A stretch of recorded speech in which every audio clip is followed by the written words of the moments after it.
அண்ணன் சொல்லுவாரா, நம்ம ஆமக்கதை அண்ணன் சொல்றாரு, நீங்களா கொடுத்தீர்கள், நாங்கள் கொடுக்கலையா, நாங்கள் யார் தெரியுமா? சரி இருப்பா இருப்பா. கலைஞரை நீ தமிழரை ஏத்துக்குவியா மாட்டியா? மற்ற மொழி பேசுகிறவர்கள் மற்றவர்கள் வாழலாம், ஆனா நாங்கள் தான் ஆளுவோம். நீ தமிழரா அப்படின்னு டப்பா புடிச்சிட்டு வந்து இதுல காட்டுங்க அப்படின்னா எப்படி காட்ட முடியும்? சரி பிரசன்னா தமிழனா அப்படின்னா இல்ல, வேறு யாரா தமிழன்? அண்ணன் ரொம்ப நெருங்கிய சொந்தம். சொந்தம்னா சாதி ரீதியா இல்ல, எனக்கு அண்ணன். நாங்கெல்லாம் ஒன்னா மேடையில போய் பேசி ஒன்னா சாப்பிட்டு வளர்ந்துருக்கோம். அண்ணிட்ட சொல்லணும் பிபி மாத்திரை கொஞ்சம் டெய்லி கொடுத்தாங்கப்பா அண்ணனுக்கு. அண்ணன் பா வயசாகுது, அந்த பக்குவத்துக்கு அண்ணன் இன்னும் வரல. நான் பார்ப்பன சமூகத்தில் பிறந்தவள், அந்த திவர் எனக்கு என்றைக்கும் இருக்கும்னு சொன்ன இடத்துல உட்கார்ந்து இந்த ஆட்சி பஞ்சவர்களுக்கான ஆட்சி, அவர்களுக்கான தலைவன் நான் சொல்ற அந்த தைரியம் இருக்குல்ல, அங்கேதான் கலைஞர் நிற்கிறான். படிச்சிருக்கேன்ல? அவன் படிச்சிருக்கேன், வா உட்கார்றான். ஒரு தாழ்த்தப்பட்ட சமூகத்தில் பிறந்த ஒருவரை நீதிமன்றத்தில், உயர் நீதிமன்றத்தில் நீதியரசராக உட்கார வைத்து மயிலாப்பூர்ல இருக்கிற எல்லாத்தையும் பார்த்து மயிலாட் மயிலாட் மயிலாடுன்னு ஒரு தலைவன் பேச வைத்தார் பாருங்கள், அதுதான் நீலச்சட்டை கலைஞர். நான் வெளிப்படையாகவே சொல்லுவேன், இந்த தேசத்தினுடைய தந்தை யார் என்றால் மகாத்மா காந்தியா, புரட்சியாளர் பாபா சாஹேப் அம்பேத்கரா என்றால் புரட்சியாளர் பாபா சாஹேப் அம்பேத்கர் என்கிற ஒற்றை தலைவன் தான் இந்த தேசத்தினுடைய தந்தையாக இருப்பதற்கு தகுதி வாய்ந்தவர். காந்தி பிடிக்காதா? எனக்கு பிடிக்காது. எங்களுக்கு காந்தியும் சமத்துவம் பேசவில்லை, ஆர்எஸ்எஸும் சமத்துவம் பேசவில்லை. ஜவஹர்லால் நேரு, சர்தார் வல்லபாய் பட்டேல் என்கிற அன்றைய சங்கி காந்திக்கு செலவு வைக்கல பாருங்க, சர்தார் வல்லபாய் பட்டேலுக்கு செலவு வச்சிருக்கான். ஏன் வச்சான்னு ஆனந்த் பென் எழுதின லெட்டஸ் கில் காந்திங்கிற புத்தகத்தை படிங்க. கலைஞர் நீலச்சட்டை கலைஞர்.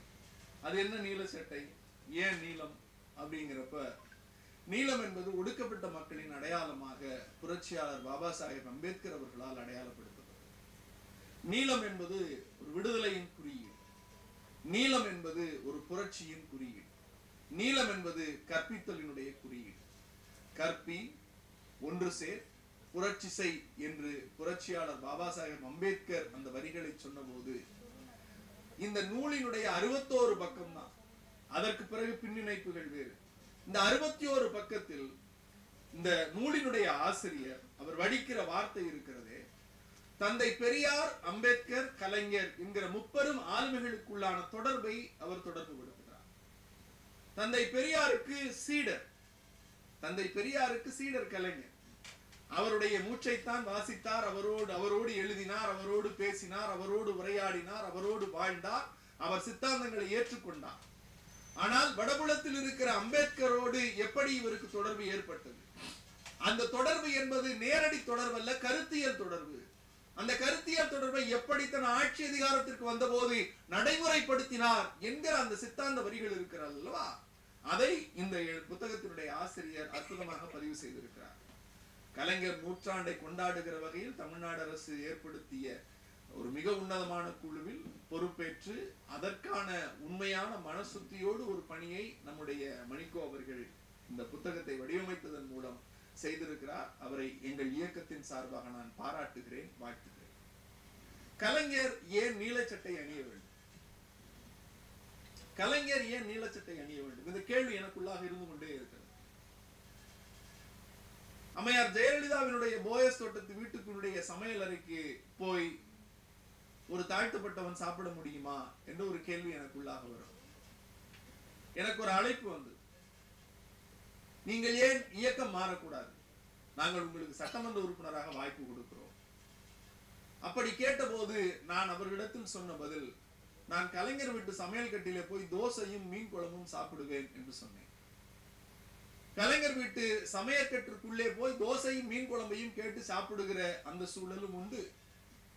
சிஐடி காலனிக்கு போய் தோசை கேட்டு மரியாதைக்குரிய அக்கா கனிமொழி அவர்கள் சட்னி போட்டு பக்கத்திலே உட்கார்ந்து சாப்பிடுடா தம்பி என்று சொல்லுகிற வரலாறும் உண்டு.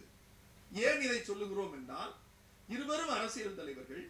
ஒருவர் வீட்டிற்கு உள்ளே நுழைய வேண்டும் என்றால் நம் சென்ட் மேரிஸ் காலேஜினுடைய வாசலிலே நின்றால் தான் தரிசனம் கிடைக்கும். கலைஞர் வீட்டுக்கு உள்ளேயே போகலாம். அங்கே போய் நீ என்ன சாதி, என்ன மதம், நீ என்ன வர்ணம் என்றெல்லாம் கேட்காமல் பசி இருக்கிறதா, வா சாப்பிடலாம், சாப்பிட போகிறோம் என்று அன்று தொடங்கி இன்றைய தலைவர் வரையிலும் கையை பிடித்து அவர்கள் வீட்டிலேயே உட்கார வைத்து, அவர்கள் சாப்பாட்டு மேஜையிலேயே உட்கார வைத்து சாப்பாடு பரிமாறுகிறார்களே, அங்கேதான் கலைஞர் நீலச்சட்டை கலைஞராக தெரிகிறார். இந்த அர்த்தம் உங்களுக்கு விளங்கும் என்று நினைக்கிறேன். நான் புரட்சியாளர் பாபா சாஹேப் அம்பேத்கர் அவர் பிறந்த சாதியின் காரணமாகவே ஒடுக்கப்பட்ட சமூகத்தினுடைய தலைவராக இந்த சமூகத்தில் அடையாளப்படுத்தப்பட்டுக் கொண்டே இருக்கிறார். நீங்கள் அவர் ஆங்கில இலக்கியத்தை, அவருடைய இலக்கிய புலமையை நீங்கள் வாசிக்க ஆரம்பித்தீர்கள் என்றால் ஷேக்ஸ்பியரை தோற்று போவார். ஷேக்ஸ்பியர் தோற்று போவார். புரட்சியாளர் பாபா சாஹேப்பினுடைய ஆங்கில புலமை, ஆங்கில இலக்கியம், அவருடைய தன்மை, அந்த கருத்தியல் சிந்தனை ஓட்டம், அந்த எழுத்துக்களை நீங்கள் வாசிக்கிற போது டிராஃப்ட் கமிட்டி போய்கிட்டு இருக்கு, பார்லிமெண்ட் டிராஃப்ட் கமிட்டி. அப்ப ஒருத்தர் ஏந்திரிச்சு இது டிராஃப்ட் கமிட்டியா அல்லது ட்ரிஃப்ட் கமிட்டியா அப்படின்னு கிண்டல் அடிக்கிறார் அம்பேத்கர். அந்த ரெண்டு வார்த்தைகளுக்கும் இடையே ஒரு பெரிய தத்துவார்த்த விஷயத்தை அம்பேத்கர் சொல்லியிருப்பார். அது ஒரு 3 பக்கத்துல இருக்கும். வாய்ப்பு இருக்கிறவங்க டிராஃப்ட் கமிட்டியினுடைய டிபேட்ஸ்ல போய் பாருங்க, ஆன்லைன்ல இருக்கு. இந்த 3 பக்கத்துல அம்பேத்கர் சொல்லி இருக்கிற வரிகள் இருக்கு இல்லையா, அவர் ஒரு ஒடுக்கப்பட்ட மகர் சமூகத்தில் பிறந்ததால் மட்டுமே தாழ்த்தப்பட்ட சமூகத்தினுடைய தலைவராக இந்த சமூகத்தால் அடையாளப்படுத்தப்பட்ட கேவலம் கொடுமை இந்தியாவில் நடந்தேறியது. இப்போது வரைக்கும் அப்படித்தான். ஆனால் அவர் எல்லோருக்குமான தலைவர். நான் வெளிப்படையாகவே சொல்லுவேன், இந்த தேசத்தினுடைய தந்தை யார் என்றால் மகாத்மா காந்தியா, புரட்சியாளர் பாபா சாஹேப் அம்பேத்கரா என்றால் புரட்சியாளர் பாபா சாஹேப் அம்பேத்கர் என்கிற ஒற்றை தலைவன் தான் இந்த தேசத்தினுடைய தந்தையாக இருப்பதற்கு தகுதி வாய்ந்தவர். ஏன் உங்களுக்கு காந்தி பிடிக்காதா? எனக்கு பிடிக்காது. எனக்கு காந்தியை பிடிக்காது. எனக்கு காந்தியை பிடிக்காது. என்னங்க நீங்க காந்தியை கொன்ற RSS சித்தாந்தத்தையும் நீங்கள் எதிர்க்கிறீர்கள், காந்தியும் எதிர்க்கிறீர்கள் என்று சொன்னால், எங்களுக்கு காந்தியும் சமத்துவம் பேசவில்லை, RSSம் சமத்துவம் பேசவில்லை. எங்களுக்கு சமத்துவம் பேசியது புரட்சியாளர் பாபா சாஹேப் அம்பேத்கர், தந்தை பெரியார், பேரறிஞர் அண்ணா, முத்தமிழறிஞர் கலைஞர், இவர்களைத்தான் எங்களுக்கு பிடிக்கும். காந்திகிட்ட போய் அம்பேத்கர் நிற்கிறார். What mister Ambedkar? Mister Gandhi, I need to speak to you a couple of minutes. Yes, please. I hate my Indian citizenship. நான் இந்திய குடிமகன் என்பதை வெறுக்கிறேன். ஏன் காந்தி, என்னாச்சு? What happened to you? நீங்கள் இந்த தேசத்தின் தந்தையாக, இந்த தேசத்தின் தந்தை என்பதை விட கடவுளாக நீங்கள் உருவாக்கப்படுத்தப்பட்டிருக்கிறீர்கள். சரி, அதுக்கு என்ன இப்போ உனக்கு? உங்களிடத்தில் சில கேள்விகள் கேட்கலாம், கேளு. நான் 21 PhDக்கு மேல் படித்திருக்கிறேன். 21 PhDகளுக்கு மேல் படித்திருக்கிறேன். லண்டனிலே போய் பட்டம் வாங்கி இருக்கிறேன். வெள்ளைக்காரர்களோடு பேசி இருக்கிறேன். வட்டமேஜை மாநாடுகளில் கலந்திருக்கிறேன். ஆனால் எல்லாவற்றையும் விட என் வீட்டிற்கு எதிரே இருக்கிற கோவிலுக்குள் என்னால் உள்ளே நுழைய முடியவில்லை. அந்த கோவிலின் குளத்தில் ஆடு, மாடு, நாய், பன்றி கூட தண்ணீர் குடிக்கிறது. என்னால் தண்ணீர் தொடக்கூட முடியவில்லையே. இப்படி இருக்கிற சமூகத்தில் வாழ்ந்தென்ன இறந்தென்ன? எனக்கு தேவையில்லை இந்த நாடு. ஐ ஹேட் மை இந்தியன் சிட்டிசன்ஷிப் என்று காந்தி சொன்னார். காந்தியை போல நம்ம வடிவேல் காமெடி மாதிரி தான். ஒரு தென்னை மரம் இருக்கிறது, ஒரு பச்சை பனை மரம் இருக்கிறது. என்ன சொல்லுவார் என்றால், தென்னை மரத்துக்கு ஒரு ஓட்டு, பனை மரத்துக்கு ஒரு ஓட்டு என்று போட்டு விட்டு போவார். அதை சொல்ல வேண்டும் என்றால், இந்த விடயத்திற்கு முன்னால் ஒரு செய்தியை சொல்லிவிட்டு போகிறேன். காந்தி நம்முடைய வாவேசு ஐயர் குருகுலம் இருக்கிறது அல்லவா, திருநெல்வேலியில வாவேசு ஐயர் குருகுலம் நடத்துகிறார். குருகுலத்தில் எப்படி சுப்புலட்சுமி அம்மா பார்ப்பன விதவைகளுக்கு நடத்தினார், மற்ற சாதியினருக்கு அனுமதி இல்லை அப்படிங்கிறப்ப காந்தி இடத்துல போய் குருகுல பிரச்சனை வருகிறது. தந்தை பெரியார் வெடிக்கிறார். வரதராஜ நாயுடு தந்தை பெரியார் பக்கத்தில் நிற்கிறார். போராட்டம் வெடிக்கிறது. செக்கு கொடுக்க முடியல. செக்கு கொடுக்கலன்னா அக்கௌண்ட்ல இருந்து செக்கு கிளியர் ஆகுது. போய் கேட்கிறாரு, என்னடா அப்படின்னு பார்த்தா, இன்னொரு செக்கை முந்தன மாசமே போட்டு 2 செக்கா கிருஷ்ணசாமி ஐயர் வாவேசு ஐயர்கிட்ட கொடுத்துட்டு வந்துட்டார். ஏயா செக்கு கொடுக்க கூடாதுன்னு சொல்லி தானே சண்டை போட்டுட்டு வந்த, நீ எப்படியா என்னைய கேட்காம, நான் தான் பொருளாளர், நீ எப்படி கொடுத்தேன்னா, நான் டெல்லியில இருக்கிற வாழ்கிட்ட கேட்டு கையெழுத்து போட்டு கொடுத்துட்டேன் அப்படின்ட்டார். இவரு செம்ம பெரியார் கடுப்பாய் பிரச்சனை பண்றாரு. இந்த பிரச்சனை இப்ப காந்தி கிட்ட போகுது. காந்தி என்ன பண்றாரு, ஏன் அந்த மாதிரி பிரச்சனை பாவேஸ் ஐயர் கொடுக்குற மாதிரி பிரச்சனை, இதுக்கு ஏதாவது ஒரு சொல்யூஷன் சொல்லுங்க. நீங்க தான் காங்கிரஸ். இந்த மாதிரி பெரியார்னு ஒருத்தர் தொல்லை பண்ணின்னு இருக்காரு, சம உன்னலை வந்து பிரச்சனையா பண்றாரு. என்ன அப்படின்னப்ப அவர் சொன்ன வரி 4 வரி தான். சம உன்னல் என்பது ஏற்றுக்கொள்ளக்கூடியதா ஏற்றுக்கொள்ளக்கூடாததா என்பது குறித்து முடிவெடுக்கிற நிலையில் நான் இல்லை. நல்லா கவனிங்க. சம உணல்னா அங்க வந்து பார்ப்பனர்களுக்கு தனியான சாப்பாடு, மற்ற சாதியினருக்கு தனியான உணவு பரிமாறல், இந்த 2 விஷயம் நடக்குது. இதை எதிர்த்து தந்தை பெரியார் பிரச்சனை பண்றாரு. காங்கிரஸ்ல இருந்து பணம் போகுது, போற பணத்தை இவர் நிப்பாட்டுறாரு. இவர் ஒரு பொருளாளர், கிருஷ்ணசாமி ஐயர் ஒரு பொருளாளர், வரதராஜன் நாயுடு தலைவரா இருக்காரு. வரதராஜன் நாயுடுக்கு தெரியாம நம்ம கிருஷ்ணசாமி ஐயர் செக்க நிப்பாட்டுன்னு தீர்மானம் போட்டதுக்கு அப்புறமா 2வது செக்க திருட்டுத்தனமா அனுப்புறாரு. பாவேஸ் ஐயர் வாங்கிக்கிறாரு. கணக்கு பாக்குறப்ப ஏண்டா இதை தான் நிப்பாட்ட சொல்லிட்டோமே, ஏண்டா திருப்பி அனுப்புனேன்னு கேட்கிறாரு. இவ்வளவு பிரச்சனை வெடிச்சுக்கிட்டு இருக்கு. பாவேஸ் ஐயர் நேரா காந்திட்ட போறாரு. காந்தி சொல்றாரு, சம உன்னலை ஏற்கலாமா வேண்டாமா என்று கூறுகிற நிலையில் இப்போது நான் இல்லை. ஆனால் சம உன்னல் தேவைப்படுகிறது. சம உன்னல் தேவைப்பட்டாலும் கூட சம உன்னலை விரும்பாத மற்ற சமூகத்தினர் மனம் புண்படும் என்பதையும் நீங்கள் கருத்தில் கொள்ள வேண்டும். ஆகவே அவர்கள் மனமும் புண்படக்கூடாது, இவர்கள் மனமும் புண்படக்கூடாது.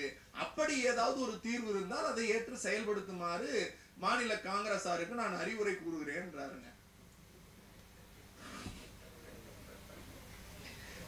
அப்பா இதுல என்னையா அறிவுரை நீ சொன்ன? ஒண்ணு சமமா சாப்பிடுன்னு சொல்லு, இல்ல சாப்பிடாதுன்னு சொல்லு, நாங்க மத்ததை தீர்மானிச்சுக்கிறோம். இந்த இடத்துல காந்தி இப்படி ஒரு பேசுறாருல, இதேதான் அம்பேத்கருக்கும் சொல்றாரு. மிஸ்டர் அம்பேத்கர், நீங்க எப்போதாவது சாலைகளில் பயணித்ததுண்டா? நான் எப்பவுமே பயணிப்பேன். When you are traveling in the road, you will face the up and downs in the roads. Our society, our community is like that. சாலைதான் இந்த சமூகம். சாலைகளில் எப்படி மேடு வெள்ளங்கள் இருக்கிறதோ அப்படித்தான் இந்த சமூகத்தில் மேடு வெள்ளம் இருக்கும். அதை நீங்கள் ஏற்றுக்கொண்டுதான் ஆக வேண்டும் அப்படின்னு அம்பேத்கர் காந்தி சொல்றாரு. அம்பேத்கர் கேட்கிறாரு, அப்ப என்னைய பள்ளத்திலே நீ இருக்க சொல்றியா? நான் அப்படி சொல்லல, இந்த சமூகம் சொல்லுது. அப்ப நீ யாரு? நீ யாருப்பா? இந்த தேசத்தின் தந்தை, நீ காந்தி, கடவுள். அப்ப அம்பேத்கர் வருத்தப்பட்டு சொன்னார், நான் வெளியே இருக்கிறேன், நான் இந்துவாக சாக மாட்டேன், நான் இந்துவாக சாக மாட்டேன். இதுல 2 விஷயம் சார். ஒண்ணு, கோவிலுக்குள்ளார நுழைறது. பெரியார் நெஞ்சில் தைக்கிற முள். பெரியார் வந்து கோவிலுக்குள்ளார விட மாட்டேங்கிறான்னு அவனை கையை பிடிச்சு கோவிலுக்குள்ளார கூட்டிட்டு போனார். 2 விஷயம். தந்தை பெரியார் கோவிலுக்குள்ளே அவனை விட மாட்டேங்கிறான், உள்ள வா, கோயிலுக்குள்ளார போல, சாமி கும்பிடலாம் வா அப்படின்னு தந்தை பெரியார் கைபிடித்து உள்ளே அழைத்து போகிறார். அம்பேத்கர் வருத்தப்பட்டு இந்த தேசத்தின் தந்தையான காந்திட்ட போய் கேட்கிறார். அவரு, நீ சாலையில மேடு வெள்ளம் இருக்கு, இது சாதிக்க முடியாதுங்கிறார். ஆனால் முத்தமிழறிஞர் கலைஞர், நீலச்சட்டை கலைஞர் என்ன செய்கிறார்? அம்பேத்கரை உள்வாங்கிக்கிட்டு, அவருடைய வருத்தத்தை உள்வாங்கிக்கிட்டு, தந்தை பெரியாரின் சித்தாந்தத்தையும் கை கொண்டு விட்டு, இந்த இருவருக்கும் மேலாக ஒருபடி மேல போறாரு. கோவிலுக்குள்ளார போய் சாமி கும்புறதெல்லாம் இங்க ஆவாத கதை தம்பி. கோவிலின் கருவறைக்குள்ளே போ, அந்த கருவறைக்குள்ளே போய் கடவுளை தொட்டு அர்ச்சனை செய்கிற அனைத்து சாதியினரும் அர்ச்சகராகலாம் என்கிற ஒரு சட்டத்தை கொண்டு வருகிறார்.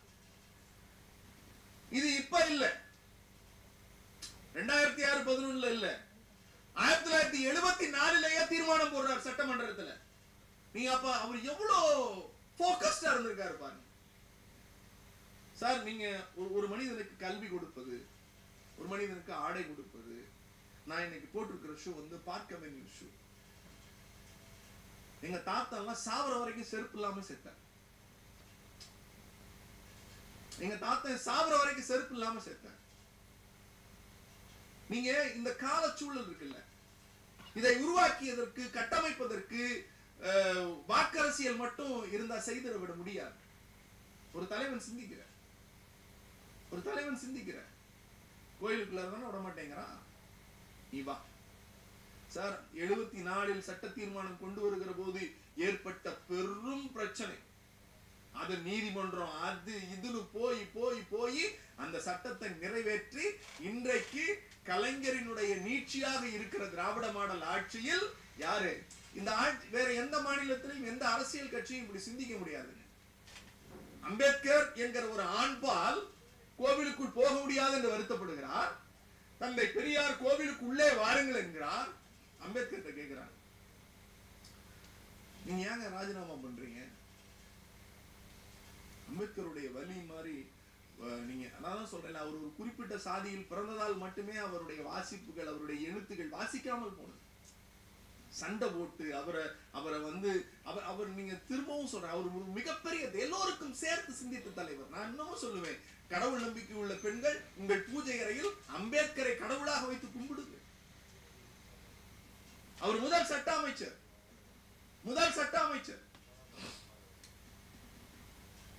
இந்து கோட் பில்ல அமெண்ட்மெண்ட் கொண்டு வர ஜவஹர்லால் நேரு, சர்தார் வல்லபாய் பட்டேல் என்கிற அன்றைய சங்கி காந்திக்கு செலவைக்கல பாருங்க. சர்தார் வல்லபாய் பட்டேலுக்கு செலவு வச்சிருக்கான். ஏன் வச்சான்னு ஆனந்த் பென் எழுதின லெட் அஸ் கில் காந்திங்கிற புத்தகத்தை படிங்க. ஒண்ணுல 1010 பக்கம் தான். நல்ல புத்தகம். நீங்க காந்தியை தெரிஞ்சுக்கலாம், RSS தெரிஞ்சுக்கலாம், மவுண்ட் பேட்டனை தெரிஞ்சுக்கலாம். சர்தார் வல்லபாய் பட்டேலினுடைய மகள்கள் எழுதியது, அதை படிங்க. Let us kill Gandhi, Anand Ben பிரமாதமா எழுதியிருப்பாங்க. காந்திய வந்து காந்தியை சுடுறதுக்கு முன்னாடி குண்டு போடுறாங்க. குண்டு போட்ட உடனே மிஸ்ஸஸ் லேடி மவுண்ட் பேட்டன் வராங்க. வாட் ஹேப்பன் டு காந்தி அப்படிங்கிறாங்க. இங்க செவுத்துல தானே குண்டு போட்டான், நாளைக்கு அவன் என்னை துப்பாக்கியாலே சுடுவான். துப்பாக்கி குண்டு உள்ளர போவோம். அப்ப நான் என்ன சொல்லிட்டு போவேன் அப்படின்னா, இந்த உலகத்தை விட்டு போகிறப்ப ஹே ராம் ஹரே ராம்னு சொல்லிட்டு தான் போவேன். என் உறுதி மூச்சு இருக்கிறவரை ஹே ராம் ஹரே ராம் அப்படின்னு உச்சரிச்சுக்கிட்டு தான் என் உயிர் போகும் அப்படின்னு. உயிர் போகும். யாரு கொன்னது?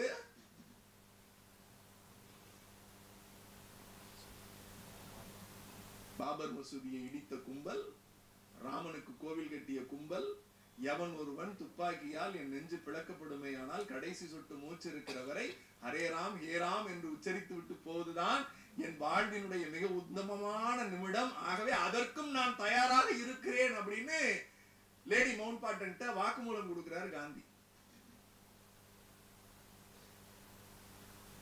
சரி, இது இந்த நிகழ்வுகளுக்கு எல்லாம் பாத்தீங்கன்னா அம்பேத்கர் சர்தார் வல்லபாய் பட்டேலுக்கு வந்தோம் இல்லையா, அவர் தான் முதல்ல எதிர்க்கிறார். சர்தார் வல்லபாய் பட்டேல் எதிர்க்கிறார். ஜவஹர்லால் நேரு வந்து நீங்க வாங்க ஃப்ளோர்ல பாத்துக்கலாம், நீங்க பில்ல பாஸ் பண்ணுங்க, எல்லோரையும் பேச வைக்கிறாங்க. ரொம்ப பெரிய டீப் டிஸ்கஷன் போகுது. அதுல பாத்தீங்கன்னா இந்தியாவினுடைய அப்போதைய குடியரசுத் தலைவர் ராஜேந்திர பிரசாத் இருந்தார். சார், நீங்க அரசியலை முழுமையா படிக்கணும், அல்லது ஒவ்வொருத்தன் பின்னாடியும் எவன்டா இருக்கான்னு நீங்க போய் பார்த்தீங்கன்னா சங்கிகள் தான் பாதி நாள் இந்த இந்திய அரசாங்கத்தை, ஒன்றிய அரசாங்கத்தை ஆண்டிருக்கான் சார்.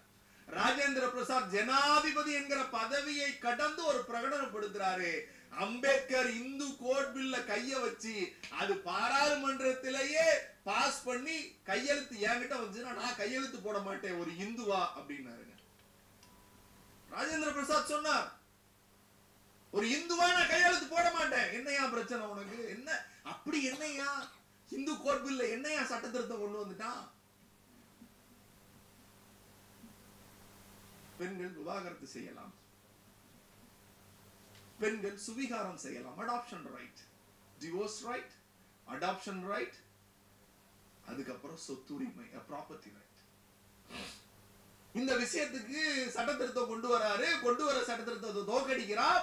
அம்பேத்கர் வெளியில வந்து சொல்றாரு, ரொம்ப வருத்தத்தோடு சொல்றார், வேதனையோடு நிற்கிறேன். நான் இத்தனை நாள் என் சாதியால் பட்ட அவமானங்களை விட இன்றைக்கு உச்சபட்ச அவமானத்தில் இருக்கிறேன். ஏனென்றால் உள்துறை அமைச்சர் எதிர்க்கிறார், ஜனாதிபதி எதிர்க்கிறார், பலதுறை அமைச்சர்கள் எதிர்க்கிறார்கள். அப்படி எதிர்க்கிற போது அந்த எதிர்ப்பை கடந்து நான் ஒரு செய்தியை பேச வேண்டும் என்று எத்தனிக்கிறேன். மனவழியோடு பேசுகிறேன், என் பதவியை இன்றைக்கு ராஜினாமா செய்கிறேன் அப்படிங்கிறாரு அம்பேத்கர். ஏண்டா ராஜினாமா செய்யறாரு? அப்போது சொன்னார், சாதியால் ஒடுக்கப்பட்டோர் இருக்கிறார்கள், மதத்தால் ஒடுக்கப்பட்டோர் இருக்கிறார்கள், இனத்தால் ஒடுக்கப்பட்டோர் இருக்கிறார்கள், பிறப்பால் ஒடுக்கப்பட்டோர் இருக்கிறார்கள். இப்படி எல்லாவற்றிலும் ஒடுக்கப்பட்டோர் என்று இந்தியாவில் இருந்து கொண்டே இருக்கிறார்கள். இந்த ஒடுக்கப்பட்டோரில் சாதியால் தனி, மதத்தால் தனி, இனத்தால் தனி, பிறப்பால் தனி என்று நீங்கள் எல்லாவற்றிற்கும் சேர்த்து ஒரு பிம்பம் கொடுத்தீர்கள் என்றால் ஒடுக்கப்பட்டோரிலும் ஒடுக்கப்பட்டோர் இந்தியாவில் பிறந்திருக்கிற பெண்கள், அதுவும் குறிப்பாக இந்து குடும்பத்தில் பிறந்திருக்கிற பெண்கள் என்று அம்பேத்கர் சொன்னார். அந்த பெண்களுக்கு நான் சட்டத்துறை அமைச்சராக இருக்கிற போது கொடுக்க முடியாத சுதந்திரம் என்று சொன்னார். பிறகு இந்த பதவி இருந்தென்ன என்று சொல்லிவிட்டு வருத்தத்தோடு ராஜினாமா செய்தார். அப்போது சொன்னார், a day will come, a leader will emerge. That leader fulfill my commitment through his legislative power. ஒரு நாள் வரும், ஒரு தலைவன் வருவான். அந்த தலைவன் என் சித்தாந்தத்தையும் என் சிந்தனைகளையும் சட்டப்பூர்வமாக நிறைவேற்றுவான், பெண்களுக்கு சொத்துரிமை கொடுப்பான் என்று அம்பேத்கர் சொன்னார். நீலச்சட்டை கலைஞர், அம்பேத்கரின் நீலச்சட்டையை வாங்கி தனக்குள் புதைத்து வைத்துக் கொண்ட கலைஞர் 1989 மே மாதம் 6ஆம் நாள் இந்தியாவிலேயே பெண்களுக்கு சொத்தில் சம பங்கு உண்டு என்கிற சட்டத்தை கொண்டு வந்தார். இதில் சாதி உள்நோக்கம் இருக்கிறதா அம்பேத்கருக்கு? இன்றைக்கு நாம் யார் வேண்டுமானாலும் விவாகரத்துக்கு போகலாம். மன ஒற்றுமை இல்லையா? விவாகரத்தில் வாழ்ந்து விட்டு போ. எனக்கு பிள்ளை பேர் இல்லை, பிள்ளையை தத்தெடுக்கிற உரிமை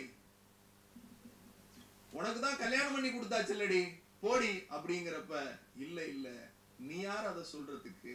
என் தாத்தா கலைஞர் எனக்கு சொத்து கொடுத்திருக்காரு, பாதி 1 ஏக்கர் இருந்தா 1/2 ஏக்கர் உனக்கு 1/2 ஏக்கர் எனக்கு, கையெழுத்துனா போடுறேன், இல்லைன்னா கோர்ட்ல பாத்துக்கிறேன் அப்படின்னு சொல்லுகிறார். அந்த உரிமை இருக்கிறது அல்லவா? அதை கொடுத்தது நீலச்சட்டை கலைஞர். இதுல நம்ம மணிக்கோ ரொம்ப அற்புதமான ஒரு வார்த்தை எனக்கு அது ரொம்ப பிடிச்சிருந்துச்சு. சமத்துவபுரத்தை பத்தி ஒரு வார்த்தை எழுதியிருக்காரு, ஒரு சொற்றொடர்.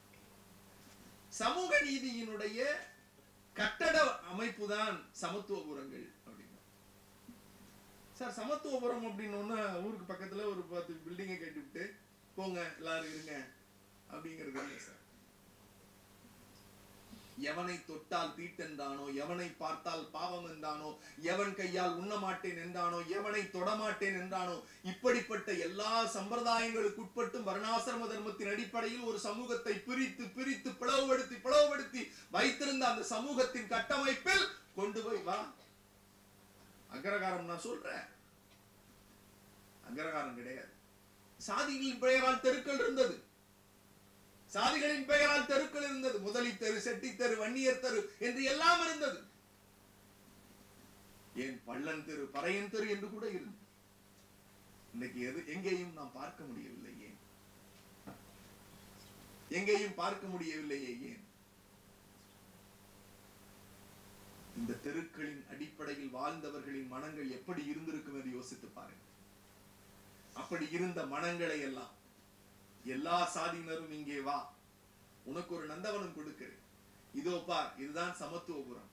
இங்கே அக்ரகாரத்தில் இருந்தவரும் வாழலாம், சேரிகளில் வீடற்றவர்களும் வாழலாம், எல்லோரும் சேர்ந்து வாழுவோம், வாருங்கள், இது சமத்துவத்திற்கான புறம், இந்த இடத்தை நாங்கள் நந்தவனமாக மாற்றுகிறோம் என்கிற ஒரு சித்தாந்தத்தை வடிவமைத்து ஊர் முழுவதும் சமத்துவபுரங்களை கட்டி அங்கே ஒடுக்கப்பட்ட மக்கள், தாழ்த்தப்பட்ட மக்கள், பிற்படுத்தப்பட்ட மக்கள், மிகவும் பிற்படுத்தப்பட்ட மக்கள் எல்லோரையும் கொண்டு போய் ஒரு சமத்துவத்தை நோக்கி உட்கார வைப்பது நீலச்சட்டை கலைஞரால் மட்டும்தான் முடியும் நண்பர்கள். நான் கலைஞரோடு வாழ்ந்தவன், கலைஞரோடு உரையாடியவன், கலைஞரை பார்த்து பெருமிதப்பட்டவன். நான் 2005 திருச்சியிலிருந்து சென்னைக்கு ஓடி வந்தது அவரோடு ஒரு புகைப்படம் எடுப்பதற்கு தான். ஆனால் பல இரவுகள் அவரோடு ஒன்றாக உணவருந்து இருக்கிறேன். அவர் வாயால் பிரசன்னா பிரசன்னா என்று கூப்பிடுற போதெல்லாம் நாம் பிறவி பலன் அடைந்து விட்டோம் என்று புலகாயுதம் அடைந்தவர். அவர் கட்டுரைகளை படிக்க சொல்லுகிற போது, சத்தமாக படிக்கிற போது அவர் பார்த்து ரசித்து ஏற்ற இறக்கங்களை நாங்கள் ருசித்தவர். அவர் சிந்தித்து முதலமைச்சராக இருக்கிறது, எதிர்கட்சி தலைவராக இருக்கிறது, முதலமைச்சர் ஒரு ப்ரமோஷன் லிஸ்ட் வருது, நீலச்சட்ட கலைஞர் ஒரு ப்ரமோஷன் லிஸ்ட் வருது. ஒரு மிக மூத்த பத்திரிகையாளர் ஒருத்தர் இருக்கார், இப்பவும் அவர் இருக்கார். யோ வாயா, அவர் உரிமையா பேசுவார், வாயா அப்படின்னா அதிகாரிகள்லாம் இருக்காங்க, நாங்கெல்லாம் இருக்கோம். அந்த லிஸ்ட்டை காட்டி, ஐயா என்னங்கய்யா இந்த லிஸ்ட்ல வந்து ஒரு 16 பேர் இருக்கு, ஒரு ப்ரமோஷன் லிஸ்ட், இதுல சோறு எது சாதம் எதுன்னு சொல்லியா அப்படிங்கிற லிஸ்ட கொடுத்தாரு. சோறு எது சாதம் எதுன்னு கேட்கிறாரு. எனக்கு ஒன்றும் புரியல. எல்லாம் முடிஞ்சதுக்கு அப்புறம் மாலை சந்திப்புகள் ரொம்ப நல்லா இருக்கும் கலைஞரோட. அவர் மேல இருந்து கீழே வர்றப்ப ஒரு 2 நிமிஷம் நின்று பேசுறப்ப, அவர் இந்த வண்டியில ஏறுறப்ப அந்த ஒரு 5 நிமிஷம் டைம் இருக்கும். அதுல பேசுறப்ப அவர் ரொம்ப ஆர்வமா கேட்பாரு. பேசிக்கிட்டே இருக்கிறப்ப அவர் பேசுறப்ப வண்டி எடுக்க மாட்டாங்க. அது எங்களுக்கு ஒரு வாய்ப்பு. ஏன்னா அவர் சிஎம். அப்ப அப்படி பேசுறப்ப நான் அப்பா தான் விடுவேன். அப்பா இந்த காலையில இந்த சோறு சாதம் அப்படின்னா, சோறு சாதம், டேய் சாதம்னா மயிலாப்பூர்ரா, சோறுனா நம்ம ஊர்ரா அப்படின்னாரு. அவள் வந்து சாதம் சாப்பிடுறாளா அப்படின்பா. நான் சோறு போனா கோயம்புத்தூரா அப்படிமோ. நம்ம இதுல சாதம் எது சோறு எதுன்னு கேட்டுட்டு சாதம் பெருவாரியா இருந்துச்சு. அப்ப சோறு எங்கன்னு கேக்குறப்ப அங்க ஒரு அதிகாரி, மயிலாப்பூர்ல இருந்த அதிகாரி, இவரு நம்ம சோறு தாங்க அப்படின்னு காட்ட, யோ அவன் நம்ம வீட்டுல இருக்கிற பையன்யா, யாரு சிஐடி வீட்டுல இருந்து அவரு அசிஸ்டன்ட் கமிஷனரா ப்ரமோட் பண்ணி அவரை எல்லாம் பண்ணி, அவர் ஒரு ஒடுக்கப்பட்ட சமூகத்தை சார்ந்தவர். அவருக்கு ப்ரமோஷன்லாம் எப்படி ஜெனரல் ப்ரமோஷன் கொடுக்கல, அவனே வச்சுக்கோ, இன்னொருத்தனை இந்த பட்டியல்ல சேரு அப்படின்னு சொல்ற. இன்னொருத்தனே இந்த பட்டியல்ல சேரு, ப்ரமோஷன் லிஸ்ட்ல இன்னொரு ஒடுக்கப்பட்டவனையும் சேரு, இவனை வந்து அந்த கணக்கு காட்டாத அப்படின்னு சொல்லி சேர்த்துட்டு அந்த பட்டியலை வெளியிடுறாங்க. சார் நீங்க கொண்டு போய் ஒரு பேப்பரை கொடுத்தீங்கன்னா அதுல அவர் முதல்ல பாக்குறது எல்லாம் சரியா இருக்கா அப்படிங்கிறது 1, எழுத்துப்பிழை இருக்கா 2, 3வது சமூக நீதி இருக்கா அப்படின்னு பார்ப்பாரு. தேவையானவனுக்கு அந்த விஷயம் தேவைன்னா 100% செஞ்சு கொடுப்பாரு. நீங்க அது நீங்க சார் ஒண்ணும் இல்ல, முதல் தலைமுறை பட்டதாரி வரான் தாழ்த்தப்பட்ட சமூகத்திலிருந்து. அவன் அப்பா வந்து வேர்வை சிந்தி கூலி வேலை பார்த்து, நீங்க அவரு திட்டத்தை எந்த திட்டம் எடுத்தாலும், நீங்க வந்து நில உச்சவரம்பு சட்டம்னு போங்களேன், நில உச்சவரம்பு சட்டம் 30 ஏக்கர் ஸ்டாண்டர்ட் வந்து கொடுத்தது வந்து காங்கிரஸ் பெரியக்கம். நம்ம அண்ணன் சொல்லுவாரு, நம்ம ஆமக்கதா அண்ணன் சொல்றாரு, நீங்களா கொடுத்தீர்கள், நாங்கள் கொடுக்கலையா, நாங்க யார் தெரியுமா? சரி இருப்பா. இப்ப கலைஞரை நீ தமிழரை ஏத்துக்கவே மாட்டியா சொல்லு. இல்ல ஏத்துக்க முடியாது. மற்ற மொழி பேசுகிறவர்கள் மற்றவர்கள் வாழலாம், ஆனா நாங்கள் தான் ஆளுவோம். எங்க அண்ணிட்ட நான் சொல்றது, எனக்கு அண்ணன் ரொம்ப நெருங்கிய சொந்தம்னா சாதி ரீதியா இல்ல, எனக்கு அண்ணன். நாங்கெல்லாம் ஒன்னா மேடையில போய் பேசி ஒன்னா சாப்பிட்டு வளர்ந்துருக்கோம். அண்ணிட்ட சொல்லணும், பிபி மாத்திரை கொஞ்சம் டெய்லி கொடுத்தானுப்பா அண்ணனுக்கு. அண்ணன் வயசாகுது, அந்த பக்குவத்துக்கு அண்ணன் இன்னும் வரல. கலைஞரை தமிழரா இல்லையா? ஒரே ஒரு சிம்பிள் கேள்வி சார். தமிழ்நாட்டுல திருக்குவளி என்கிற திருக்குவளையில பிறந்திருக்காருங்க. கல் தோன்றி மண் தோன்றா காலத்தை முன் தோன்றிய மூத்த குடின்னு சொன்ன தொல்காப்பியத்துக்கு விளக்க உரை எழுதியிருக்காருங்க. சிலப்பதிகாரத்துக்கு விளக்க உரை எழுதியிருக்காருங்க. திருக்குறளை முழுசா படிச்சு திருக்குறளுக்கு விளக்க உரை எழுதியிருக்காருங்க. இது முக்கியங்க. அதுக்கப்புறம் சும்மா இருக்க முடியாம ஒரு 1,50,000 பக்கம் புத்தகம் எழுதியிருக்காருங்க.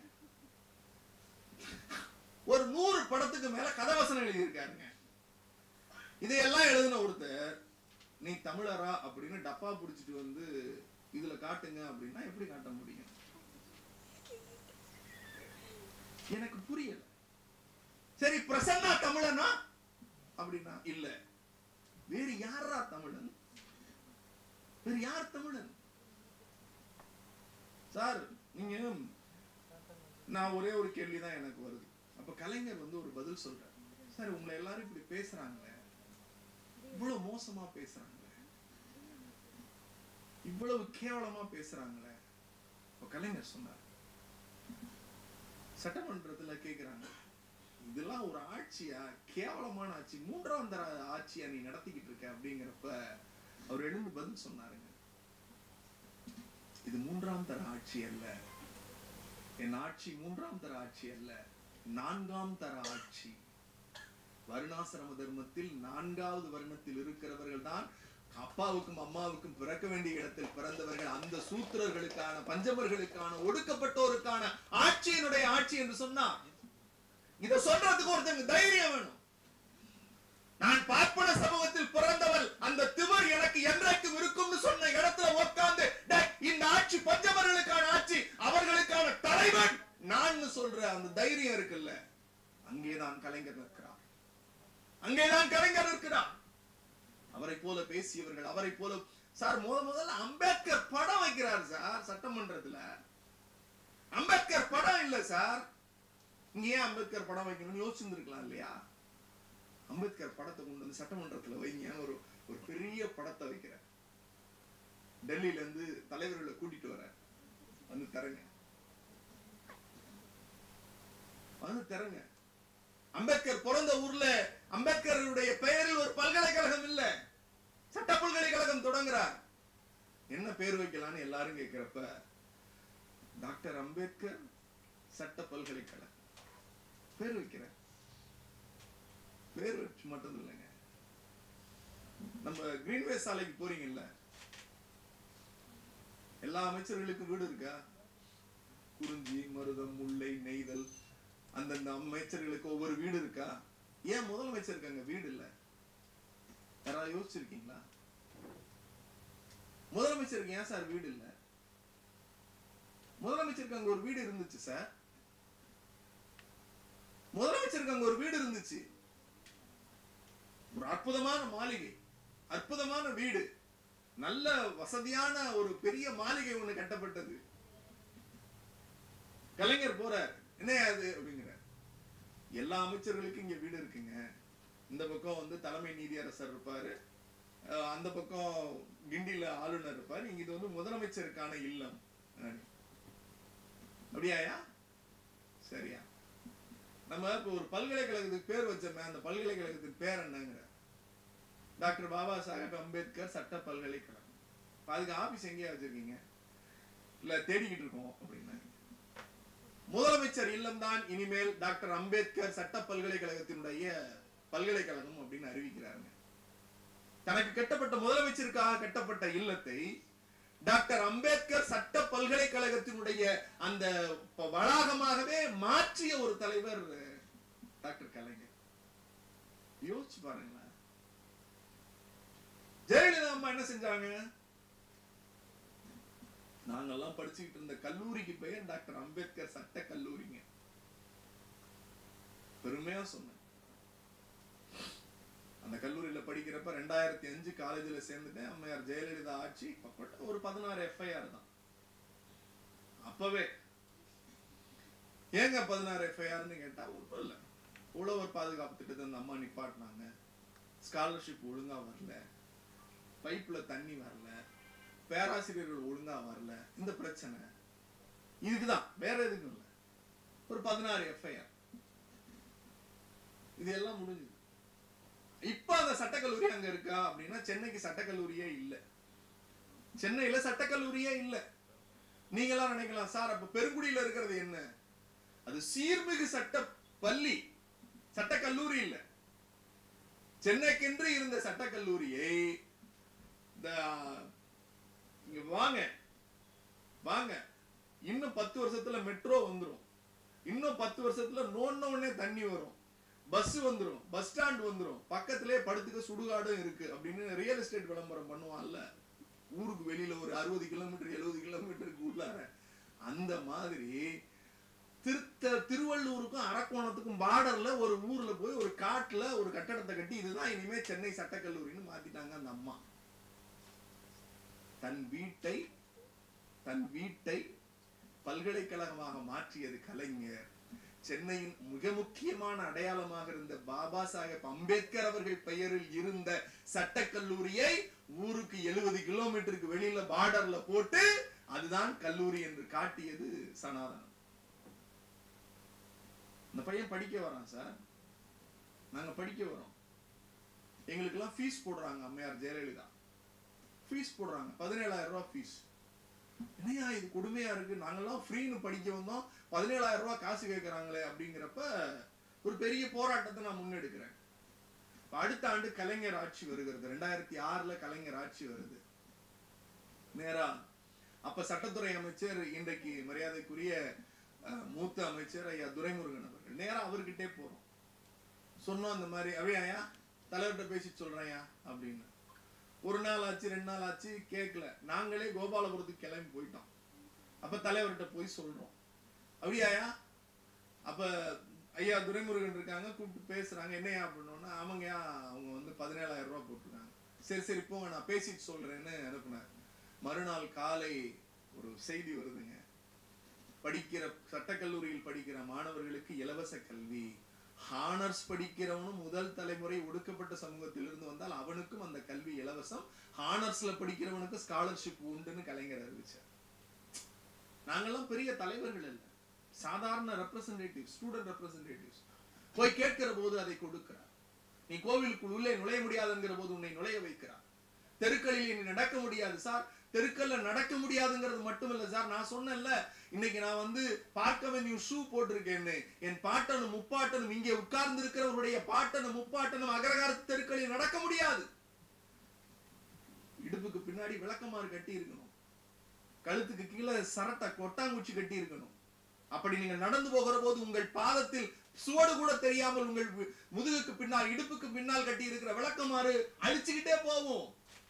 அவசரத்துக்கு எச்சு துப்ப வேண்டும் என்றாலும் கூட நீங்க அந்த மண்ணில் துப்ப முடியாது. அந்த கொட்டாங்குச்சியில நீங்க துப்பிக்கிட்டு உங்க ஊர்ல போய் உங்க வீட்டுல போய் அதை போடணும். இதுதான் சார் நிலைமை. நீதிமன்றங்களுக்குள்ளே போகிற போது அடுத்த சாப்டர், நீதிமன்றத்துக்கு போறீங்க. நீல சட்டை கலைஞர் எப்படி அங்க வேலை பார்க்கிறார் தெரியுமா? நீங்க வந்து ஒரு குறிப்பிட்ட காலத்துல போய் ஒரு சூத்திரன், ஒரு தாழ்த்தப்பட்டவன் சாட்சி சொல்ல முடியாதுங்க. இந்த நாட்டுல சாட்சி சொல்ல முடியாது. கைய கட்டி வாய பொத்தி சமூகம் சொல்லுங்க, ஏய் அவ அப்படி சொல்றா ஒத்துன்றியாடா?